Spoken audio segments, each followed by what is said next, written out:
Time now for 3 to watch when we check out where the big stories will be headed this week.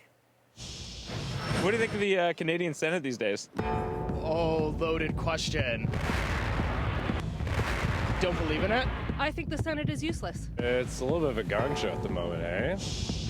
Citizenship is based on a sense of loyalty to Canada.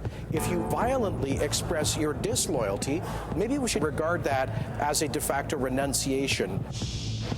I think it's important that Canada is part of something like this. Our robot built this place. Chris, ready to go? Let's do this. And here to tell us where they think the 3 to watch are heading are 3 panelists. Marnie Supkoff, blogs editor at Huffington Post Canada. David Simmons, a strategist at a communications firm here in Toronto. And Adam Goldenberg, a human rights fellow at Yale Law School and a former Liberal speechwriter.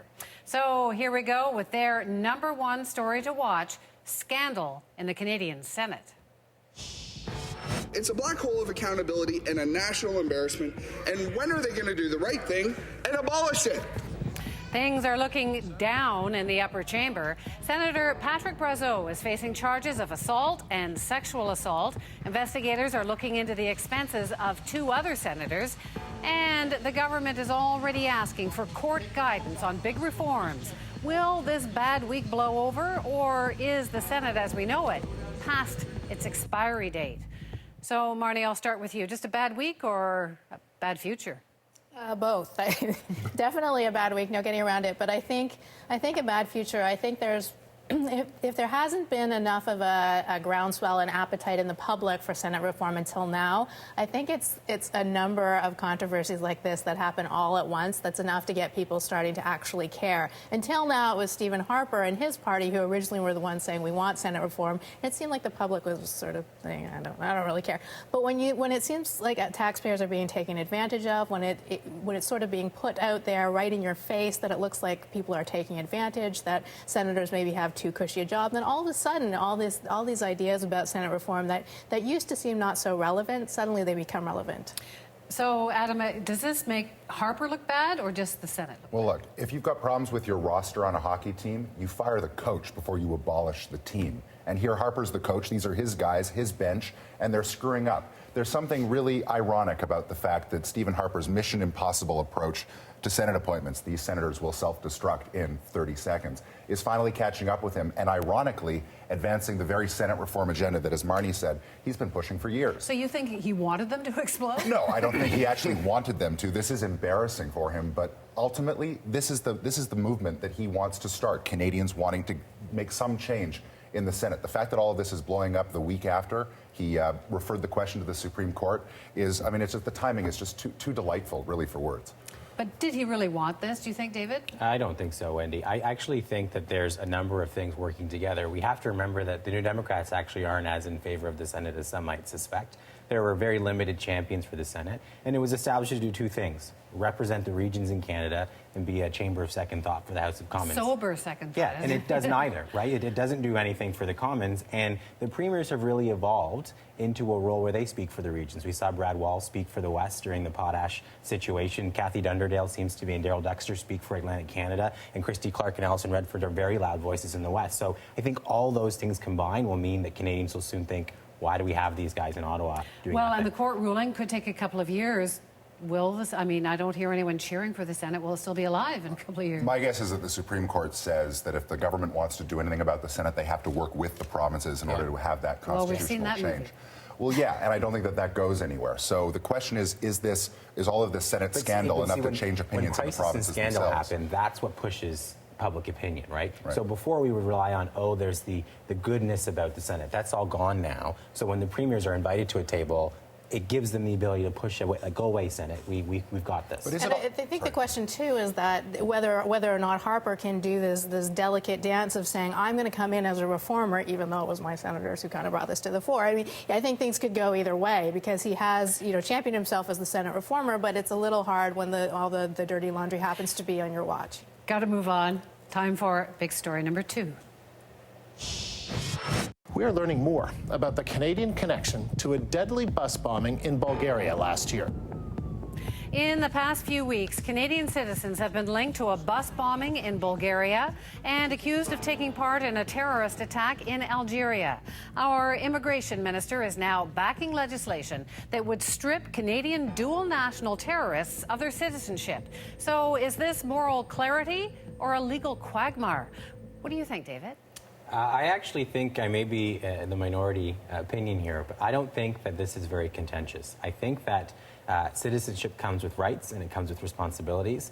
When you have dual citizenship and commit an act of terror, I think that we have to have a conversation about saying you're no longer entitled to protections for a country and for a state that you've compromised those responsibilities. Hearing some heavy breathing over here. I am not comfortable with the idea that if you're a dual citizen, you can lose your citizenship under X circumstances, but under the same circumstances, if you don't have dual citizenship, you can't lose those same rights, those same responsibilities.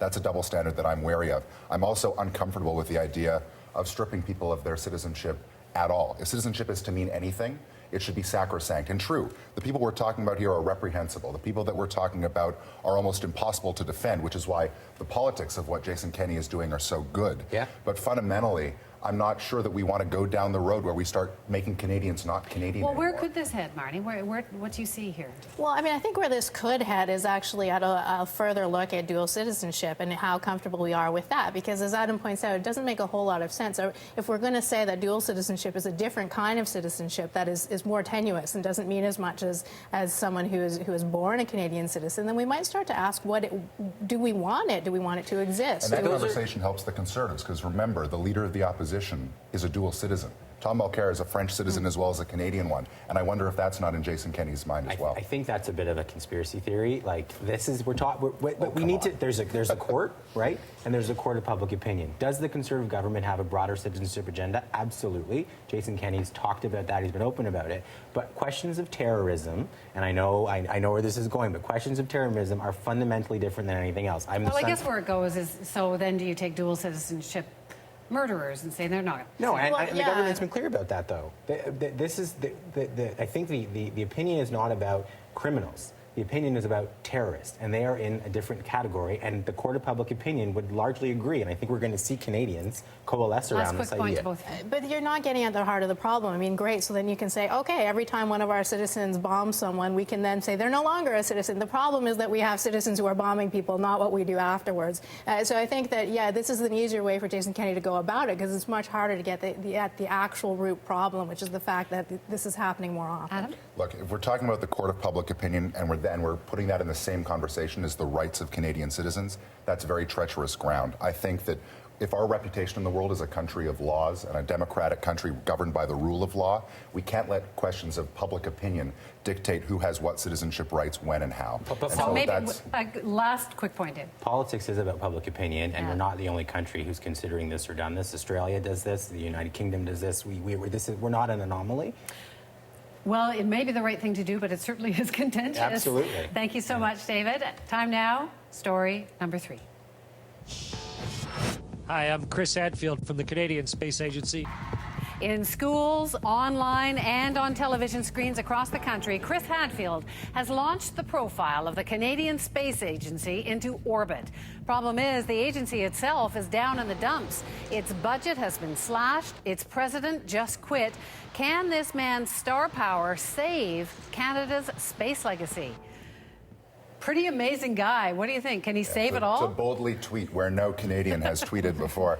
I think he could very well turn things around for the CSA, but only if the CSA somehow is able to couple what it actually does, its purpose for Canadians, with the publicity that Chris Hadfield is generating for them.